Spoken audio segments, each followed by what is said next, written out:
Hello student, एक बार फिर से आपका स्वागत है आपके अपने YouTube channel smart study classes पर। हाँ, तो हमारी इंटरमीडिएट की इंग्लिश की क्लास चल रही थी और जिसमें चला था आपका इंग्लिश न्यू सेशन सन 2022। तो देखो, इसमें हम ग्रामर सिलेबस को डिस्कस कर रहे थे। बहुत ही अच्छा टॉपिक है, क्योंकि जब तक आप इस टॉपिक को नहीं समझोगे एग्जाम में एक अच्छा स्कोर नहीं कर सकते हैं। तो देखो, इस समय जो टॉपिक चल रहा है वो तीसरा टॉपिक चल रहा है, सिंथेसिस। बहुत ही अच्छा टॉपिक है और इसमें हम आपका जो सिंपल सेंटेंस है उसको पूरा कंप्लीट करा चुके हैं। इसके बाद इसमें दो टॉपिक और रह जाते हैं, compound sentence and complex sentence. तो इसके बाद आपका जो दूसरा टॉपिक है कंपाउंड सेंटेंस, उसको डिस्कस करेंगे।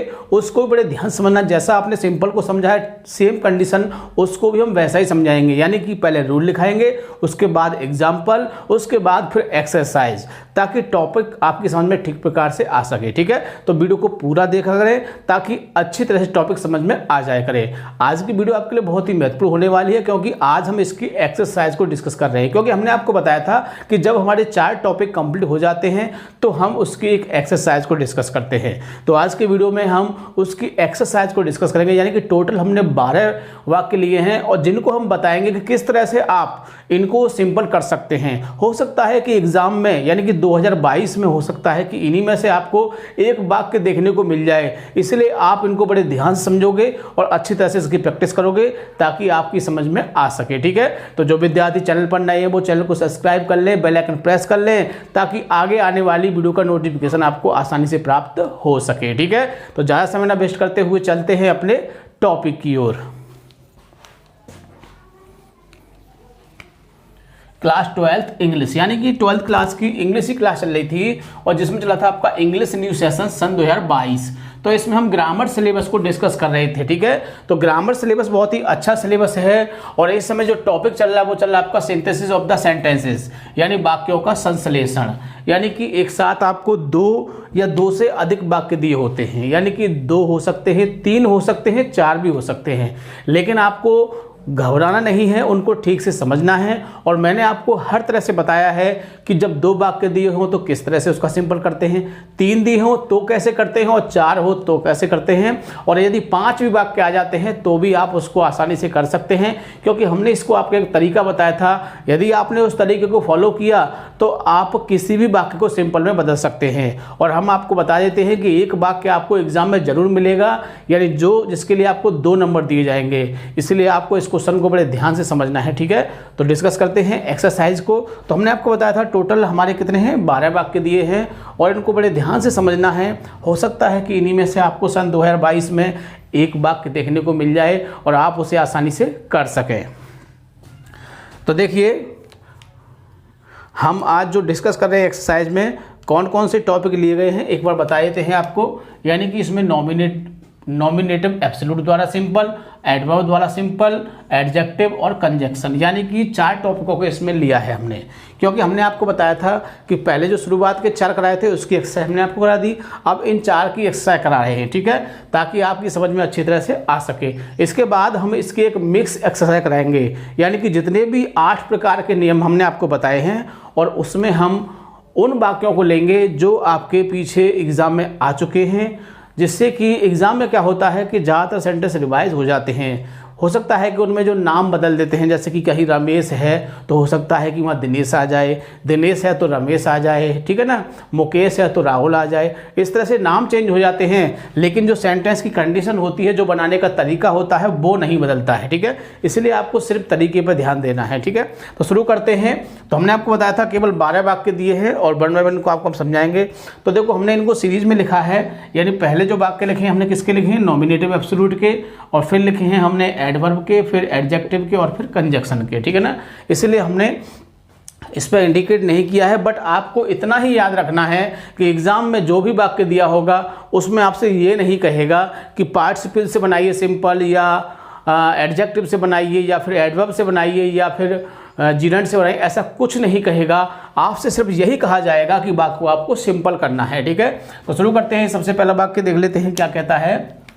The sun set, the farmer return home, यानी सूर्य छिप गया और किसान घर लौट गए।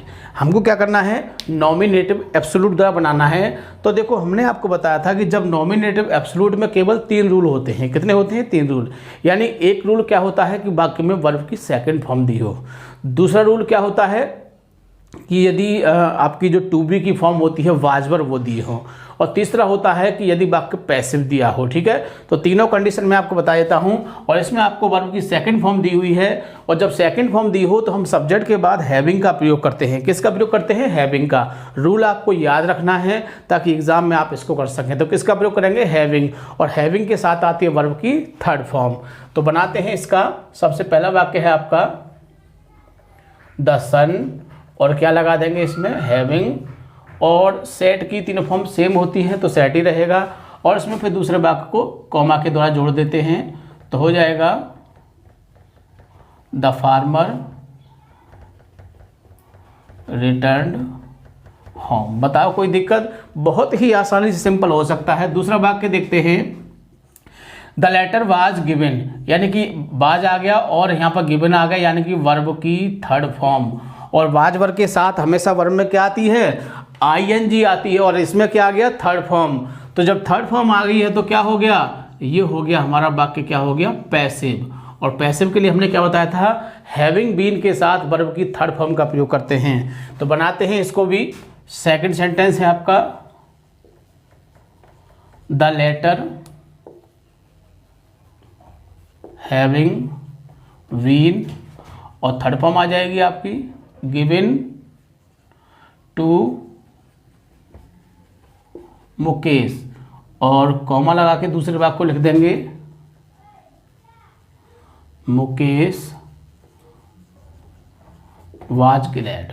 बताओ कोई दिक्कत? बिल्कुल भी दिक्कत नहीं आएगी, सिर्फ आपको रूल याद रखने हैं, और रूल याद होंगे तो मैं गारंटी देता हूं कि आपका वाक्य गलत नहीं हो सकता है। आगे देखते हैं तीसरा वाक्य क्या कहता है, द स्कूल वाज ओवर, और क्या दिया हुआ है? वाजवर।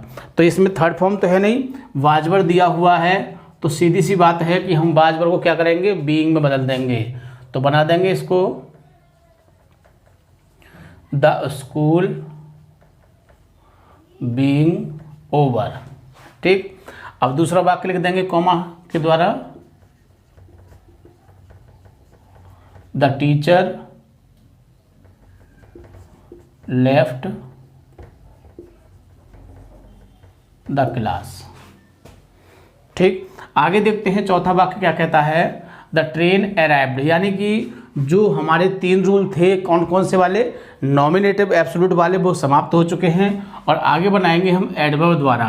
तो देखिए the train arrived, it was punctual. तो इसमें क्या दिया हुआ है? एडजेक्टिव। हमने आपको बताया था कि जब एडजेक्टिव दिया हो तो उसको क्या करते हैं हम? एडवर्ब बना के क्या बनाते हैं? उसको एडवर्ब बनाते हैं, और एडवर्ब बना के हम वाक्य के अंत में लगा देते हैं, जिससे कि हमारा सिंपल बन जाता है। तो बनाते हैं चौथा वाक्य, द ट्रेन अराइव्ड, और हम इसमें से पंक्चुअल ले लेंगे,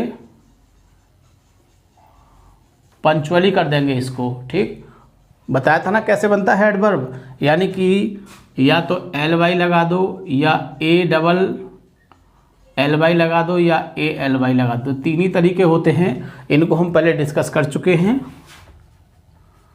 आगे देखते हैं पांचवा वाक्य क्या कहता है, the sunset the boys had not finish the game, यानी कि सूर्य छिप गया और लड़कों ने क्या हुआ? खेल समाप्त नहीं किया था।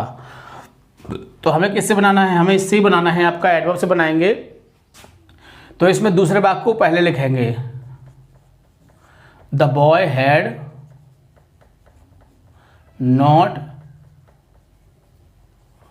फिनिश्ड द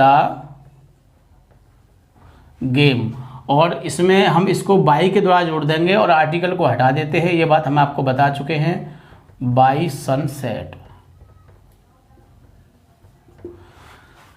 देखो ऊपर भी वाक्य दिया था सेम, तो अब यहाँ पर हम अलग रूल से बना रहे हैं, और हम चाहें तो इस वाक्य को जैसा हमने ऊपर बनाया है ऐसे भी इसको बना सकते हैं। यानी कि कोई निश्चित नहीं है कि हम इसको एग्ज़ाम में, आप इसको दोनों में से किसी से बना सकते हैं, क्योंकि एग्ज़ाम में आपसे सिर्फ क्या कहेगा? सिंपल बनाइए। आपसे ये नहीं कहेगा कि नॉमिनेटिव एब्सोल्यूट से बनाइए या फिर आप पार्टिसिपल से बनाइए, ऐसा कुछ नहीं कहेगा।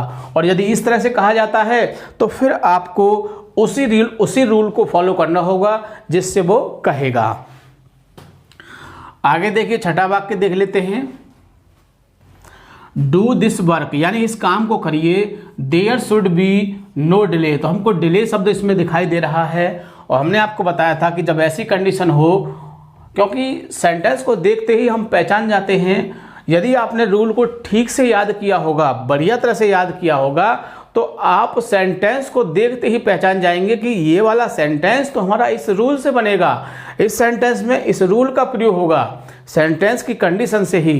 क्योंकि हम आपको पहले बता चुके हैं, आज फिर बता रहे हैं कि बुक्स में ऐसा कोई नियम, ऐसा कोई रूल नहीं होता है। जो हमने आपको बहुत सारे रूल लिखाए हैं, यानी कि पहले आपको रूल लिखाते हैं, फिर एग्जाम्पल यानी सेंटेंस लिखाते हैं, फिर रूल लिखाते हैं, फिर सेंटेंस लिखाते हैं।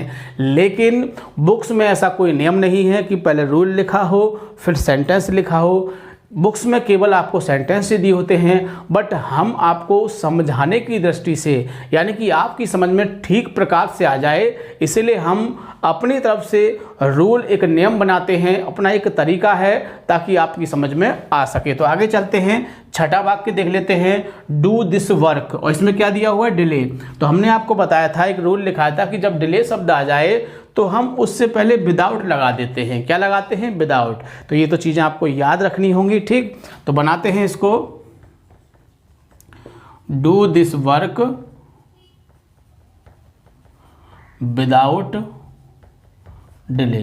हो गया सिंपल, कुछ भी नहीं है, बहुत ही आसानी से बन जाएगा, बहुत ही आसानी से, बिल्कुल भी आपको दिक्कत नहीं होगी। तो अगला वाक्य देख लेते हैं, सातवां वाक्य, she spend all her money she was foolish. तो देखो, अब ये मैंने वाक्य के बीच में दे दिया है, अब आप इसमें स्वयं अपना माइंड लगाओ कि ये किससे बनेगा, क्योंकि एग्ज़ाम में ऐसा आपसे कुछ नहीं कहेगा कि आप इसको इस रूल से बनाइए। तो यहाँ पर हम स्वयं अपना माइंड लगाएंगे। तो बनाते हैं इसको, सातवां वाक्य है आपका, सी स्पेंट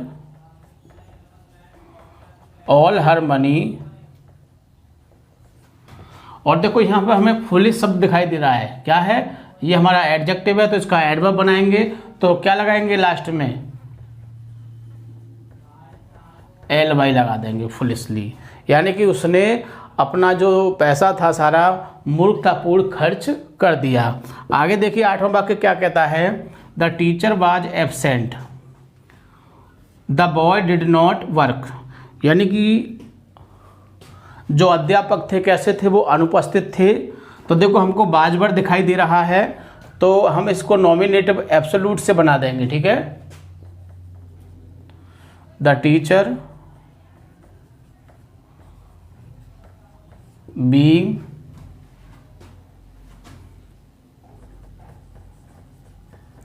एब्सेंट, कॉमा लगा के दूसरे भाग को उतार देंगे, the boys did not work. बताओ कोई दिक्कत। नवा वाक्य देखते हैं, a man died on the road, यानी कि एक आदमी कहाँ मर गया, सड़क पर मर गया, ठीक है। ही वाज मेड, वह कैसा था, मेड था। अब देखो ये किससे बनना है, एडजेक्टिव से, और एडजेक्टिव के वाक्य में हमने आपको रूल लिखाया था कि हम एडजेक्टिव को उठाकर वहाँ लगाते हैं जिसको इसकी ज़रूरत है। हो सकता है कि इसकी ज़रूरत सब्जेक्ट को हो तो सब्जेक्ट के आगे लगा दीजिए, हो सकता है कि इसकी ज़रूरत ऑब्जेक्ट को हो तो ऑब्जेक्ट के आगे लगा दीजिए, इतना ही ध्यान रखना है। यानी कि ये मेड शब्द किसके लिए आया है, रोड के लिए आया है कि मैन के लिए आया है। थोड़ा आप सेंस लगाएंगे, थोड़ा आप माइंड लगाएंगे तो इस बात को समझ जाएंगे कि ये किसके लिए आया है। मेड मिस क्या होता है, पागल होता है, सभी जानते हैं कि मेड मिस क्या होता है, पागल होता है। तो मेड मैन हो सकता है कि रोड हो सकता है। तो देखो सिंपल सी बात है कि पागल आदमी ही हो सकता है, ना कि कोई सड़क हो सकती है, ठीक है। तो हम क्या करेंगे, बनाते हैं इसका सिंपल बहुत ही आसानी से। तो ए, अब उस मेड शब्द को उठा लेंगे वहां से, a mad man died on the road. बताओ कोई दिक्कत, बिल्कुल भी दिक्कत नहीं होगी, सिर्फ आपको रूल्स याद रखने हैं, और जिसको रूल याद हो जाएंगे मैं गारंटी देता हूं कि उस विद्यार्थी का ये सिंपल का सेंटेंस गलत नहीं हो सकता। तो देखो इसको बड़े ध्यान से समझना है, मैंने आपको पहले बताया था फिर बता रहा हूं कि एग्जाम में आपको दो वाक्य देखने को मिलेंगे, यानी कि एक आपको सिंपल करने के लिए मिलेगा और एक या तो कंपाउंड के लिए मिल सकता है या फिर कॉम्प्लेक्स के लिए मिल सकता है, ठीक है। तो उसमें से आपको चूज़ करना है कि सिंपल करना है या फिर कंपाउंड या कॉम्प्लेक्स में से एक वाक्य उसमें से मिलेगा। यानी टोटल आपको 2 वाक्य मिलेंगे।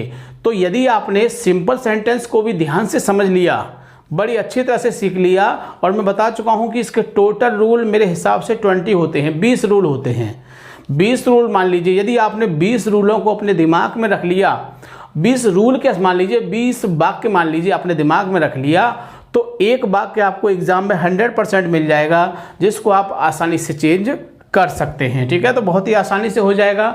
अब इसके अंदर हमने बताया आपको कंपाउंड का भी आ सकता है या फिर कॉम्प्लेक्स को भी आ सकता है, तो उसको भी हम आपको सिखाएंगे। आपको परेशान नहीं होना है। ऐसा नहीं है कि सिंपल सिखा के छोड़ दिया कि आप सिंपल ही सीख गए, कंपाउंड कॉम्प्लेक्स को छोड़ दीजिए, ऐसा नहीं है। हम आपको कंपाउंड भी सिखाएंगे, कॉम्प्लेक्स भी सिखाएंगे, क्योंकि ये टॉपिक ऐसे हैं जो आपके फ्यूचर में जाकर भी आपको काम आएंगे। यानी कि बहुत सारे कॉम्पिटिशन होते हैं, उनमें ये चीज़ें फॉलो होती हैं, तो इसलिए आपको इन पर अच्छी तरह से फोकस करना है। तो आगे देखते हैं आपका 10वां वाक्य क्या कहता है। यस्टरडे यानी कि कल कह सकते हैं। आई सॉ ए मैन, मैंने एक आदमी को देखा। ही हैड ए बियर्ड, उसकी दाढ़ी थी। शेविंग जिसको बोलते हैं, जानते होंगे आप शेविंग को, तो ठीक है। तो अब मैंने एक आदमी देखा कल, उसकी शेविंग थी, दाढ़ी थी उसकी। अब ये जो दाढ़ी वाली बात है, बियर्ड शेविंग वाली बात है, अब किसकी होगी? आदमी की होगी, ठीक है ना। क्योंकि मैंने आपको पहले बताया था, आज फिर बता रहा हूँ कि जो हम जो एडजेक्टिव का प्रयोग करते हैं किसी न किसी नाउन के आगे करते हैं। किसके आगे करते हैं? नाउन के आगे, किसी प्रोनाउन के आगे नहीं होता है, ठीक है। तो इस बात को ध्यान रखना है। तुम कहो कि दाढ़ी तो हमारी भी हो सकती है, मेरी भी हो सकती है, ठीक है ना। आदमी की भी हो सकती है, मेरी भी हो सकती है, क्योंकि मैं भी एक आदमी हूँ। तो इस तरह से गलती हो सकती है आपसे। तो ध्यान रखना है कि जो हम एडजेक्टिव का प्रयोग करेंगे वो किसके आगे करेंगे? किसी नाउन के आगे करेंगे। किसके आगे? नाउन के आगे, क्योंकि नाउन के लिए ही ये चीज़ यूज होती है, ना कि प्रोनाउन के लिए। तो इसके लिए नहीं होगा। तो बनाते हैं इसको। Yesterday I saw a bearded man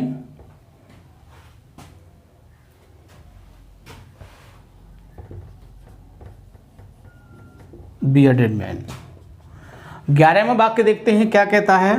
Socrates was wise, यानी सुकरात कैसे थे? बुद्धिमान थे। ही वाज फिलोसफर, वह दार्शनिक थे। तो देखो ये दोनों बातें एक ही व्यक्ति के बारे में है, और हमें क्या दिखाई दे रहा है? यहाँ भी बाज है और यहाँ भी बाज है। जब ऐसी कंडीशन आ जाए कि हमने आपको रूल लिखाया था कि दोनों वर्ब सेम हो, जब दोनों वर्ब सेम हो तो हम उसको एंड कंजक्शन से जोड़ते हैं। तो बनाते हैं इसको। Socrates was wise and philosopher. आगे देखिए 12वां वाक्य क्या कहता है।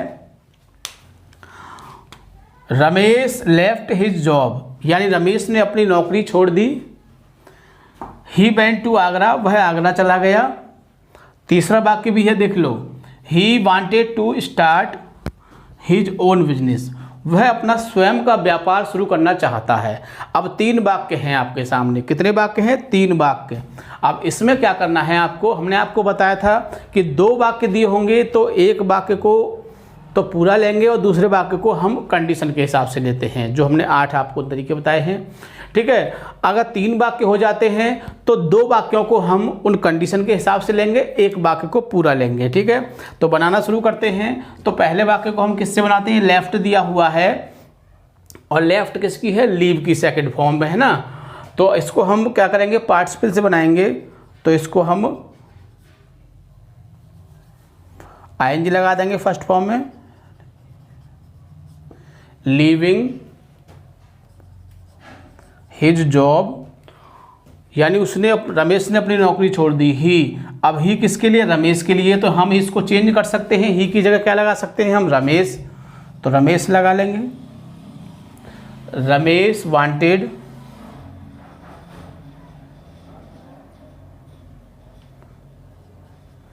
वेंट टू आगरा, यही रमेश आगरा गया। अब देखो हमने इस वाक्य को पूरा ले लिया, पूरा ले लिया। जब हमने एक वाक्य को पूरा ले लिया है और नियम यही कहता है कि हम एक वाक्य को ही पूरा लेते हैं। अब हमने इसको पूरा ले लिया, पहले को आधा ले लिया, तो हम अगले वाले को भी आधा ही लेंगे। अब देखते क्या है कि हम अगले वाले में कौन सा रूल फिट करें। तो देखो सबसे पहला जो रूल देखोगे, यदि आपको उसमें इन्फिनेटिव वाली कंडीशन दिखाई दे, यानी कि टू दिखाई दे जाए आपको, तो टू से ले लीजिए आंख बंद करके। यदि टू नहीं है तो आप क्या करोगे, तो फिर उसमें और दूसरी कोई चीज़ उसमें खोजोगे जिससे कि उसमें कोई नई चीज़ हमको मिल जाए, जिससे कि हम उस रूल को उसमें फिट कर सकें। तो हमको टू मिल गया है। अब ज़्यादा इसमें खोजबीन नहीं करेंगे, हम इसमें टू मिल चुका है हमको। तो to start his own business. बताओ कोई दिक्कत? बिल्कुल भी दिक्कत नहीं होगी। और देखो इन वाक्यों को आप बढ़िया तरह से तैयार करोगे। अभी तो हम इसमें एक मिक्स एक्सरसाइज कराएंगे आपको, यानी पूरी तरह से आपका सिंपल आपके माइंड में रख देंगे। जैसे ही आपको दिखाई देगा आप फ़ौरन उसको चेंज कर दोगे, ठीक है। तो वीडियो को पूरा देखना है, बिल्कुल भी स्किप नहीं करना है, ठीक है, ताकि और विद्यार्थी इससे फ़ायदा उठा सकें, ठीक है। Thank you. जय हिंद, जय भारत।